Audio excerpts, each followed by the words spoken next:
Right. ఇప్పుడు Telangana CM Revanth Reddy గారు అనూహ్యంగా ఆయన తెలంగాణ సీఎం అయిపోయారు. ఆయన డేట్ ఆఫ్ బర్త్ చూసుకుంటే 1967 నవంబర్ 8. క్రోజనామ సంవత్సరం ఏ విధంగా ఉండబోతుంది? ఆల్రెడీ అధికారంలోకి తీసుకొచ్చారు కాంగ్రెస్ని, అనూహ్యంగా ఆయన సీఎం అయ్యారు. 6 గ్యారెంటీలు సక్సెస్ఫుల్గా ముందుకెళ్తున్నాయి.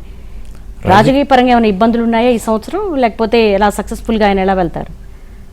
ఈ రేవంత్ రెడ్డి గారికి కుజుడు చాలా బలమైనటువంటి స్థితిలో ఉన్నాడు. అంటే అందుకే కుజుడు బలమైనటువంటి స్థితిలో ఉన్నప్పుడు సాహస నిర్ణయాలు ఉంటాయి. తర్వాత ఆ ధనస్సు క్షేత్రంలో కుజస్థితి వల్ల ఏమవుతుందంటే కాలచక్రంలో ఇది భాగ్యస్థితి. రాజకీయ రంగంలో ఆకస్మికంగా అభివృద్ధి సాధించడానికి, సాహస నిర్ణయాల ద్వారా కూడా మంచి విజయాలు పొందడానికి ఈ కుజుడు ఉపయోగపడతాడు. ఎంత బలమైనటువంటి వాళ్ళనైనా సరే ఈజీగా ఓడించి ఆధిక్యతని సాధించుకోవటానికి ఈ కుజుడు బాగా ఉపయోగపడతాడు. రేవంత్ రెడ్డి గారు రాసి ఏంటండి? రేవంత్ రెడ్డి గారిది ఒక ఆయన డేట్ ఆఫ్ బర్త్ చెప్పండి మళ్ళీ. 1967 నవంబర్ 8.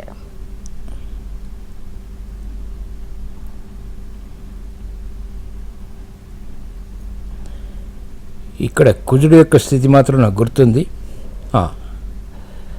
ఇది మకర రాశి అయింది. మకర రాశి ఏలినాడ్సన్ ఉన్నప్పటికీ కూడా ఈయన అభివృద్ధిలోకి రావడానికి కుజుడు కారణం. అందుకే ఆయన ఎక్కువగా కుజ సంబంధిత కార్యక్రమాలు అంటే సుబ్రహ్మణ్య స్వామిని కానీ, మహాకాళి ఇటువంటివి చేయడం ద్వారా ఇంకా శక్తివంతమైనటువంటి కార్యక్రమాలు చేపట్టి విజయాలు సాధించేటువంటి అవకాశాలు చాలా ఉన్నాయి. ఏలినాడ్సన్ ఉన్నప్పటికీ కూడా ఈయనకి రేపు మే 1 తర్వాత బృహస్పతి బలం బాగా పెరుగుతోంది. కాబట్టి మంచి పేరు ప్రఖ్యాతులు వస్తాయి, చేపట్టినటువంటి కార్యకలాపాలు కలిసి వస్తాయి, అనుకున్నవి సాధించేటువంటి ప్రక్రియలు ఉపకరిస్తాయి అన్నమాట. ఆల్రెడీ అధికారంలోకి వచ్చారు. 5 ఏళ్ల పాటు సజావుగా ఎలాంటి ఒడిదుడుకులు లేకుండా కాంగ్రెస్ పార్టీ ముందుకెళ్ళిపోతుందా? పర్వాలేదు. ఎందుకంటే కుజుడు చాలా శక్తిమంతుడు. ఉదాహరణకి పివి నరసింహరావు గారు, ఆయనకి రాజ్యస్థానంలో కుజరవులు ఉన్నారు. ఇద్దరికీ కూడా దిగ్బలం.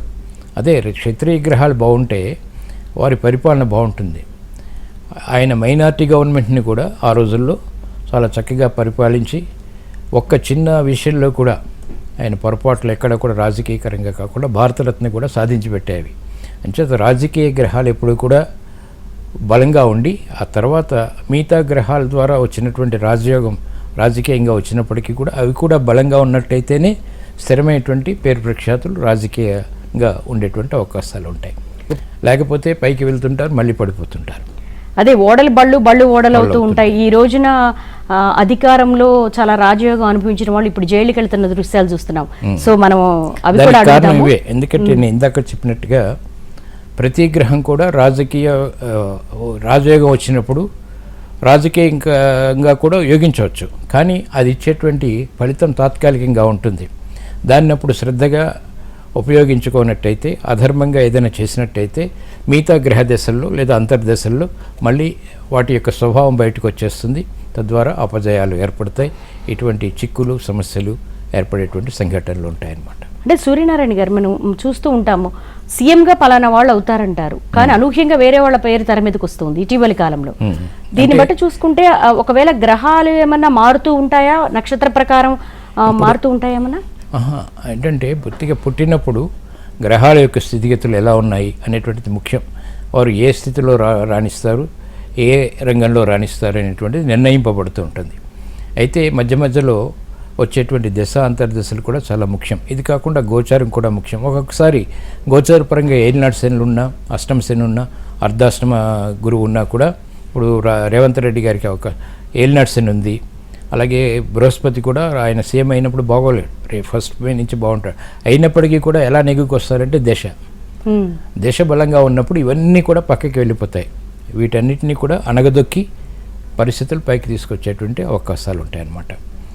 ఎప్పుడు కూడా ధర్మం అనేటువంటి చాలా ముఖ్యం. ఏ రంగంలో అన్నా కూడా ధర్మాన్ని పాటిస్తూ చక్కటి వచ్చినటువంటి అవకాశాలను సద్వినియోగం చేసుకుని, ముఖ్యంగా మనం రాజకీయ రంగం గురించి మాట్లాడుకుంటున్నాం కాబట్టి రాజకీయంగా ప్రభువు అన్నవాడు ప్రజల క్షేమం కోరాలి.